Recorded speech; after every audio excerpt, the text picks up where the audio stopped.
আমাদের খুব আশা ছিল যে সরকার এই জুলাই ঘোষণাপত্রে খুব সমৃদ্ধ একটি ঘোষণাপত্র হবে, কিন্তু কিছুটা আশাহত হয়েছি এবং আমাদের কাছে মনে হয়েছে যে পূর্ণভাবে এটি আকাঙ্ক্ষার প্রতিফলন ঘটায়নি। বিশেষ করে আপনি দেখবেন যে এই উপমহাদেশে ব্রিটিশ বিরোধী যে আন্দোলন হয়েছে, আমাদের এই ভূখণ্ড থেকে লড়াই সংগ্রাম করেছে, সেটাকে খুব ভালোভাবে ফোকাস করা হয়নি, স্বীকৃতি দেওয়া হয়নি।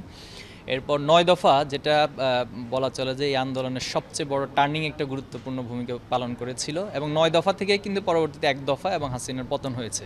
কিন্তু আপনি দেখবেন যে এই ঘোষণাপত্রে ৯ দফার কথা উল্লেখ হয় নাই, এবং আন্দোলনের টোটাল যে পলিসি মেকিংয়ের সাথে যত ধরনের স্টেকস ছিল, এখানে পাবলিক বিশ্ববিদ্যালয় ছিল, প্রাইভেট ইউনিভার্সিটি ছিল, স্কুল, কলেজ, মাদ্রাসা, ইংলিশ মিডিয়াম, পলিটেকনিক ইনস্টিটিউট, সবার ভূমিকা ছিল।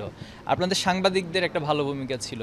এরপরে হচ্ছে অনলাইন অ্যাক্টিভিস্ট যারা ছিল, বিদেশে যারা ছিল, প্রচণ্ড তাদের ভালো ভূমিকা ছিল। কিন্তু এই ভূমিকাগুলোর কথা এত বিস্তৃত একটি মানে ঘোষণাপত্র, কিন্তু এই গুরুত্বপূর্ণ পয়েন্টগুলো সেখানে স্থান পায়নি, যেটা আমরা কিছুটা আশাহত হয়েছি। এবং আমরা ইতিমধ্যে দাবিও জানিয়েছি যে যাতে করে সরকার এটা নিয়ে পুনর্বিবেচনা করেন এবং প্রত্যেকটা ইস্যুকে যেন সেখানে স্থান দেয়।